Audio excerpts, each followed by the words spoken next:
নমস্কার বন্ধুরা, আপনারা দেখছেন কেএসটিভি ইউটিউব চ্যানেল। তো বন্ধুরা, রাজ্যের সমস্ত কৃষকদের জন্য দারুণ সুখবর। 2026 সালে কৃষক বন্ধু প্রকল্পের প্রথম কিস্তি অর্থাৎ খরিফ মরশুমের টাকা কবে দেওয়া হবে, খরিফ মরশুমের টাকা দেওয়ার বিষয়ে এইমাত্র গুরুত্বপূর্ণ আপডেট চলে এসেছে।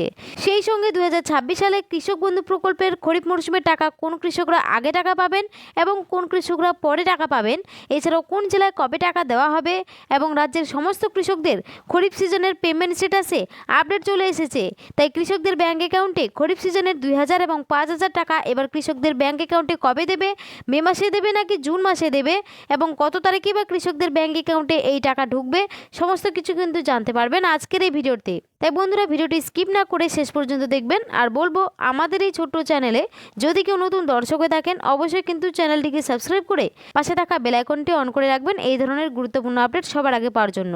তো চলুন বন্ধুরা, আজকের ভিডিওটি শুরু করা যাক। দেখুন, বলা হয়েছে ভোটের মধ্যে কৃষকদের জন্য বড় সুখবর। কৃষক বন্ধু প্রকল্পের প্রথম কিস্তি অর্থাৎ খরিফ মরশুমের টাকার তারিখ প্রকাশ, এবার ডবল টাকা। তো চলুন বন্ধুরা, আমরা এই বিষয় নিয়ে একটু বিস্তারিত আলোচনা করি। বর্তমানে রাজ্যের কৃষকরা অপেক্ষা করছেন কৃষক বন্ধু প্রকল্পের প্রথম কিস্তির টাকার জন্য। মাঠে এখন চাষের কাজ শুরু হয়ে গেছে, কিন্তু এত গরমে জমি শুকিয়ে যাচ্ছে, ফলে ফসল বাঁচাতে দরকার হচ্ছে প্রচুর পরিমাণে জল।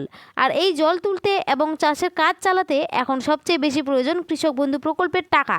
তাই এই সময় কৃষক বন্ধু প্রকল্পের টাকাটা কৃষকদের কাছে খুবই জরুরি।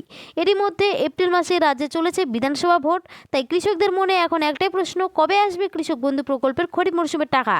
এই মুহূর্তে রাজ্যের অসংখ্য কৃষক অধীর আগ্রহে অপেক্ষা করে আছেন কৃষক বন্ধু প্রকল্পের প্রথম কিস্তির টাকার জন্য। বিগত কয়েক বছরের দিকে তাকালে দেখা যায় 2021 সালে কৃষক বন্ধু প্রকল্পের প্রথম কিস্তির টাকা দেওয়া হয়েছে 17 জুন, 2022 সালে 27 জুন, 2023 সালে ভোটের কারণে আগেই 26 এপ্রিল, 2024 সালে 12 জুন, 2025 সালে 29 জুলাই টাকা দেওয়া হয়েছিল। সামনে রয়েছে এবার বিধানসভা নির্বাচন, এপ্রিল মাসের 23 তারিখে এবং 29 তারিখে ভোট গ্রহণ। তো 23 তারিখে ভোট গ্রহণ হয়ে গেছে, এবার 29 তারিখে বাকি রয়েছে। ফলে এই মুহূর্তে বিভিন্ন সরকারি দপ্তরের আধিকারিকরা ভোটের কাজ নিয়ে অত্যন্ত ব্যস্ত। তবে এরই মাঝে গুরুত্বপূর্ণ খবর সামনে আসছে। সূত্র মারফত জানা যাচ্ছে নির্বাচনের পরেই কৃষক বন্ধু প্রকল্পের প্রথম কিস্তির টাকা দেওয়া হতে পারে। অনেক আগেই ব্লক অফিসে এই প্রকল্পের টাকা দেওয়ার প্রস্তুতি শুরু হয়ে গেছে। কৃষি অফিসে গেলে বলা হচ্ছে ভোটের পরে সমস্ত কাজ আবারও শুরু হবে। যারা নতুন করে আবেদন করতে চান বা নতুন জমির পরিমাণ যুক্ত করতে চান, তারা ভোটের পরে কৃষি অফিসে যোগাযোগ করতে পারবেন। পুরনো কৃষকদের ক্ষেত্রে অনেক সময় ডিডিএ অ্যাপ্রুভ ধাপটি না এসে সরাসরি অ্যাকাউন্ট ভ্যালিড হয়ে যায়, কিন্তু নতুন কৃষকদের ক্ষেত্রে ডিডিএ অ্যাপ্রুভড এবং তারপর অ্যাকাউন্ট ভ্যালিড দেখা যায়। তাই নতুন কৃষকদের থেকে পুরনো কৃষকরা আগে ব্যাংক অ্যাকাউন্টে টাকা পাবে। সূত্রের তরফের খবর, মে মাসে টাকা দেওয়া হতে পারে। ইতিমধ্যে অনেক কৃষকের স্ট্যাটাসে এডি আপলোডেড দেখা যাচ্ছে, যা এই সম্ভাবনাকে আরও জোরালো করছে। সমীক্ষা অনুযায়ী জানা গেছে রাজ্যের বেশ কিছু জেলায় আগে টাকা দেওয়া হতে পারে। এর মধ্যে রয়েছে নদিয়া, মালদা, কোচবিহার, হাওড়া, পূর্ব ও পশ্চিম মেদিনীপুর, বাঁকুড়া, বীরভূম, পুরুলিয়া, উত্তর ও দক্ষিণ দিনাজপুর, উত্তর ও দক্ষিণ 24 পরগনা, হুগলি সহ আরও কয়েকটি জেলায়। এই সমস্ত জেলায় আগে টাকা দেওয়া হবে। এছাড়াও যেসব কৃষক নতুন করে জমি কিনেছেন এবং কৃষি অফিসে গিয়ে জমির পরিমাণ বাড়ানোর জন্য আবেদন করেছেন, তাদের জন্য সুখবর রয়েছে। যদি এখন স্ট্যাটাসে নতুন পরিমাণ আপডেট হয়ে থাকে, তাহলে সেই অনুযায়ী অতিরিক্ত টাকাও পাওয়া যাবে। যেসব কৃষকের স্ট্যাটাসে আধার নম্বর দেখা হচ্ছে না, তাদের অবশ্যই দ্রুত কৃষি অফিসে গিয়ে আধার লিঙ্ক করতে হবে। পাশাপাশি ব্যাংক অ্যাকাউন্টে কেওয়াইসি আপডেট থাকা অত্যন্ত প্রয়োজন।